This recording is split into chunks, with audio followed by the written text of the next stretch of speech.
What's up, guys? Today we're going to be looking at round 10 of the Norway chess tournament. This Norway chess tournament has truly been an amazing tournament, and round 10 is a really good round so far.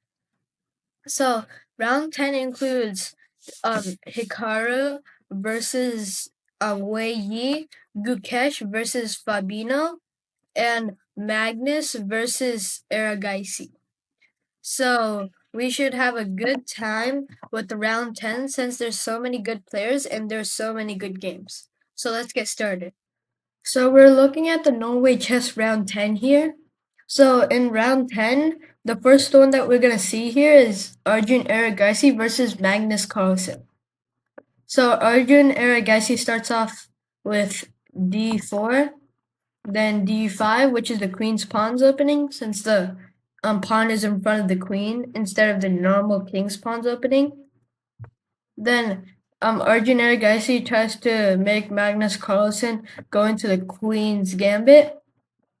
Magnus Carlsen declines, and then this is like all part of the theory. So then both players just trade pieces. And then this is the exchange variation because the pawns exchange here. Both players just dove up their pieces. Arjun Erigaisi trying to take out the protector of this pawn, which is the knight here. He's trying to take that. I'm like, he doesn't do it now, but he gets his bishop kicked out. He can do this at any time. So then, both players just protect the middle, just dove up their pieces, castling. Magnus Carlsen trying to put his pawn here, trying to kick out this knight. And then here Arjun Erigaisi tries to push his pawn up, trying to take this pawn, maybe trying to create an open file for him, which maybe Magnus Carlsen might be able to utilize. He doesn't take. Magnus Carlsen kicks out Arjun Erigaisi's knight. Oh shoot. Takes out Arjun Erigaisi's knight. Kicks out Arjun Erigaisi's knight. So then both players just trade pawns. Magnus Carlsen takes the pawn on e4, gaining a free pawn.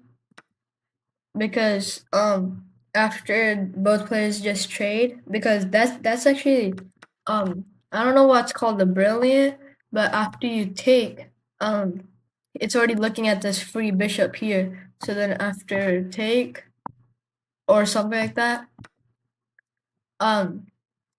after like take, the queen is already defending this knight. So then here the queen gets into the game. And then I don't know what Magnus Carlsen doesn't see here, but he like blunders a rook. Like I think he was just looking at this part of the board here, the one that I circled here. But I think he just didn't see that. Because I think he was just looking. He was like so concentrated over here, he just didn't see the rook. It was just hanging. So then Arjun Erigaisi takes it, and the game is still pretty much equal here. Even though, because Magnus Carlsen gains a bishop and a pawn as interest, Arjun Erigaisi coming in with a really big attack. I think he moved this here. So then it could protect once the rook takes here. It could protect the king because this route is already blocked off because the knight is already protecting it here. So then that's what happens. The only reason why Arjun Erigaisi didn't take this queen, if you're wondering, is because this would be instant checkmate. Because even if the queen blocked here, it would just take here. So then that's why he didn't take. So then here they just trade queens. Well, not really. It was like two. Magnus Carlsen just gets a rook with interest for interest. Both players just shuffle pieces. Arjun Erigaisi snatching that free pawn on a5. Now this pawn is like very like hard to defend, because if that pawn was still there, then it could defend this. So then that would have been much stronger than just one pawn. And then Arjun Erigaisi can possibly get a pass pawn, which can promote into queen. So then what Arjun Erigaisi protects the knight on c4. Both players just trade pawns. Then this is going like very normally. This actually ends up to be a draw, and then this game goes into Armageddon. So then both players just check each other. Maybe even repetition. Repetition does come on later. Yeah, here they almost repeat moves, but Magnus Carlsen just didn't want to do that. And here Arjun Erigaisi actually has two passed pawns. I mean, yeah, he has two passed pawns. But Magnus Carlsen has this deadly attack that could come in at any time. And Magnus Carlsen is already snatching those pawns. And then now these players decide to repeat moves. So going into Armageddon, Erigaisi versus Magnus Carlsen. So then this time, just like the last game, which was the queen's pawns opening, he was trying to get Magnus Carlsen to go here, and then the queen's gambit. I think he was, but then Magnus Carlsen never does that. And then I don't know what this opening is called. I've never seen it before. Actually, I have, but I just don't know what it's called. And then Arjun Erigaisi just locks up the position.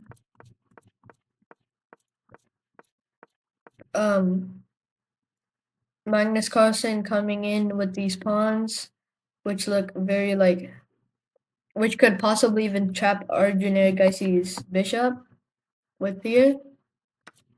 And then he can do nothing, so I don't know why Magnus Carlsen doesn't take. Oh, it's because so Arjun Erigaisi uses this clever move, which attacks his Magnus Carlsen's bishop too. And then now the bishop can retreat. And then Arjun Erigaisi has this very like unique pawn structure, but the only weakness is that if like something takes like over here, it might create a gap which might be easy for intruders to come in. And then if you take these base pawns also, it would be really easy for the triangle to start falling.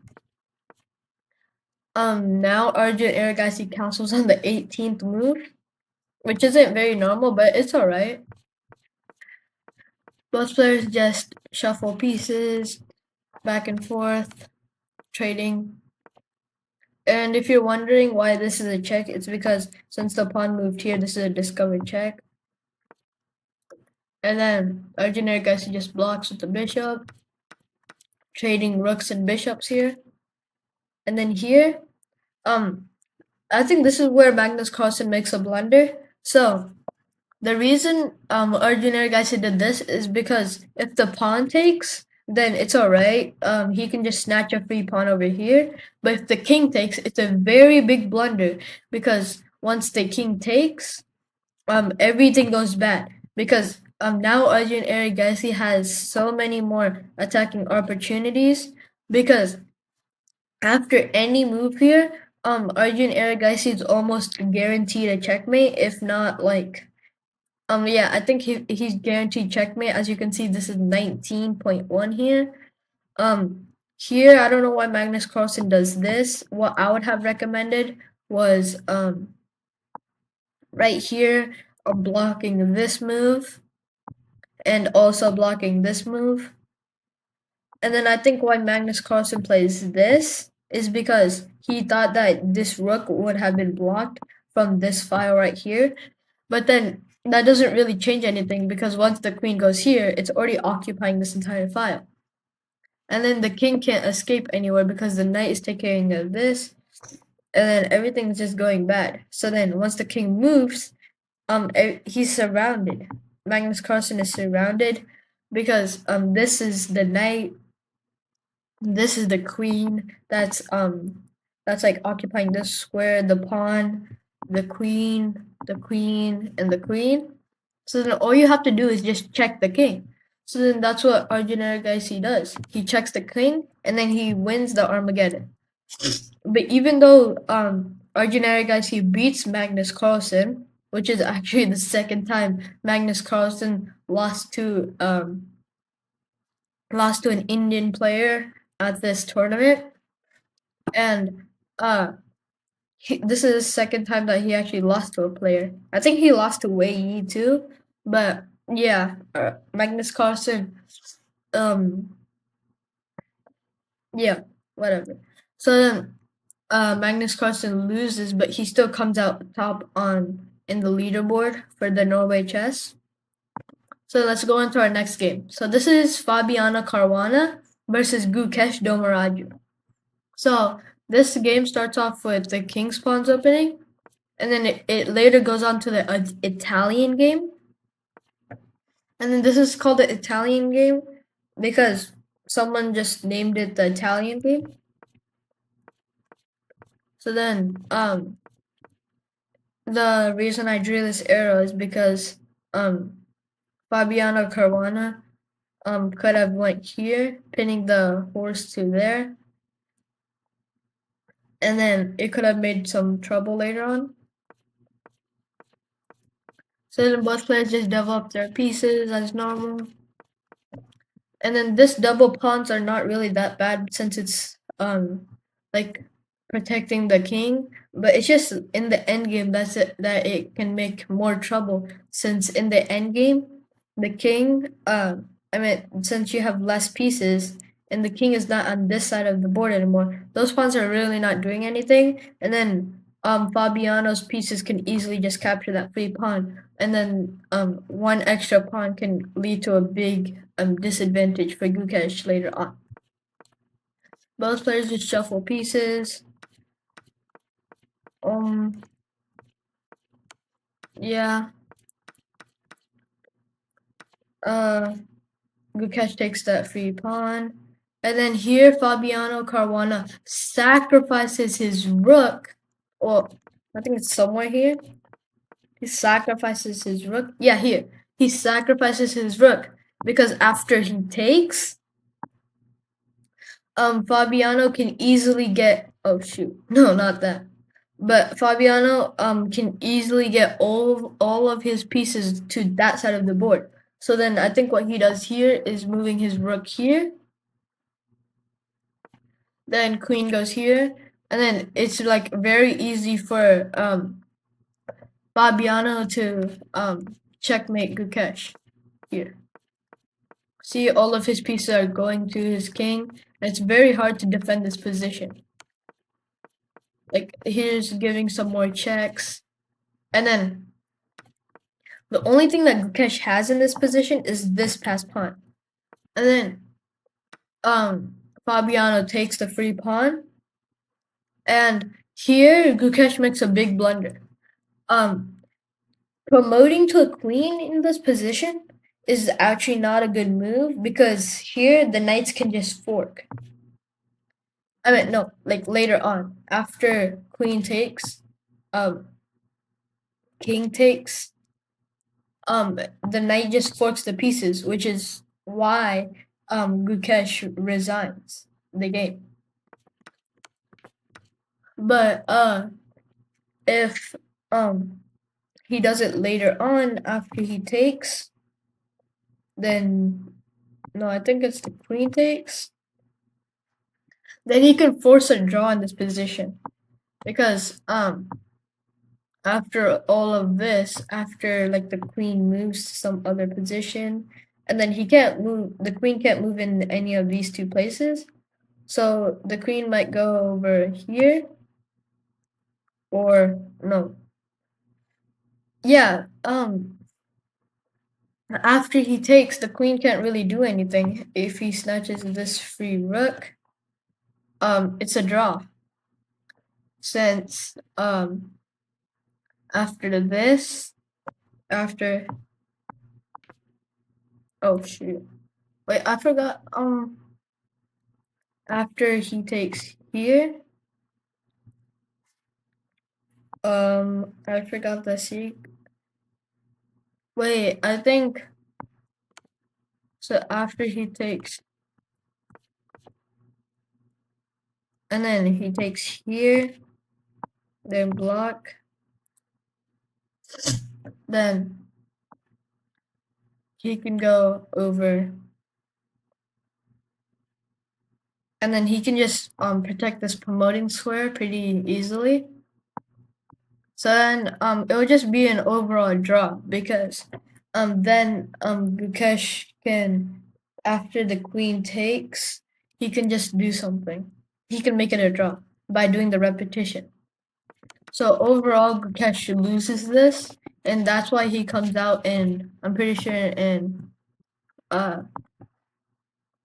he comes out in like he comes out like third. So then that's the reason he comes out third, because then he could have beat Fabiano Caruana and got second. So then let's go back to his game. So then that's how he lost. So one sec.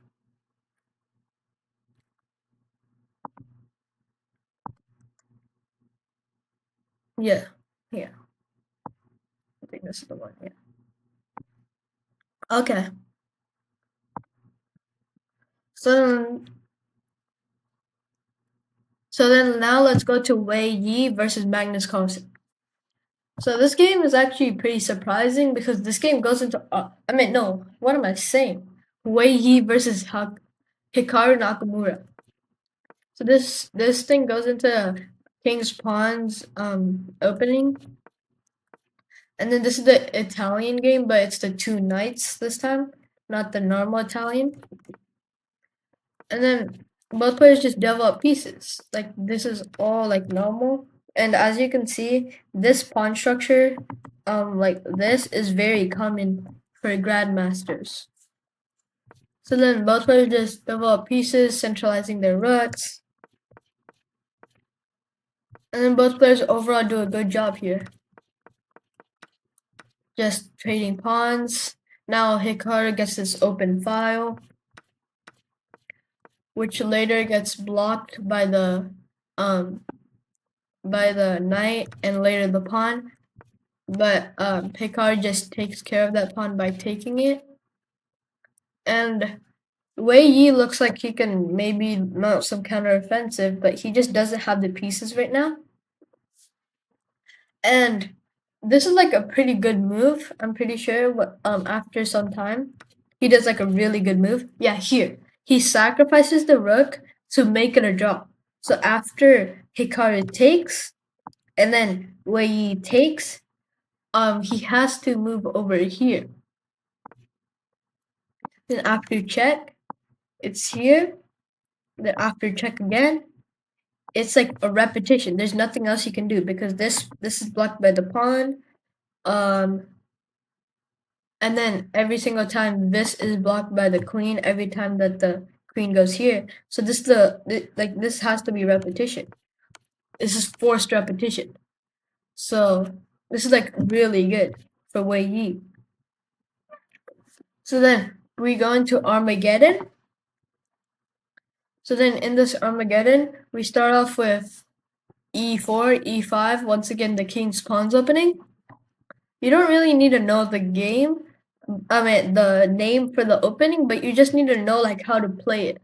So like you can't just like you have to study the games and study the openings to get into like a good like rating. So then this is like the bishop's opening, since the bishop goes out first. So then both players just double up their pieces. Here, Hikaru just kicks out Wei Yi's bishop. Just both players, yeah, as you can see, this like pawn structure is very good. I mean, very like common. Both players just double up their pieces. It's like, no, it's like all a good game. Um, uh, yeah, yeah, it's just an overall a good game. Here, Hikaru pushes his pawn so he can maybe get like an open file again. Like all he needed is this pawn to go away. They trade queens, and then there's the open file, but this time Wei Yi can take advantage of it. So then, both players just shuffle their pieces here. Wei Yi didn't want to take the bishop. I'm pretty sure it's because that rook is trapped because of that bishop, and he moved the bishop here. So then it looks like Wei Yi has a pretty good position. The blunder is not that big. It's just that it gives white and a bigger chance for it to take care of like more things. Like it can like charge their pieces in. But it's not that big of a deal. Hikaru goes back. Hikaru takes care of that. There's no obvious checkmate here. Wei just up a pawn, which could be really useful in the endgame. Both players just trade pieces. And then the good thing here is that Wei has a passed pawn. And then Hikaru resigns here. In this position, Hikaru resigns. And then he just has the overall good position if this were to play on. And then that's it. Hope you guys had fun, and I hope this was a good video. And see you next time.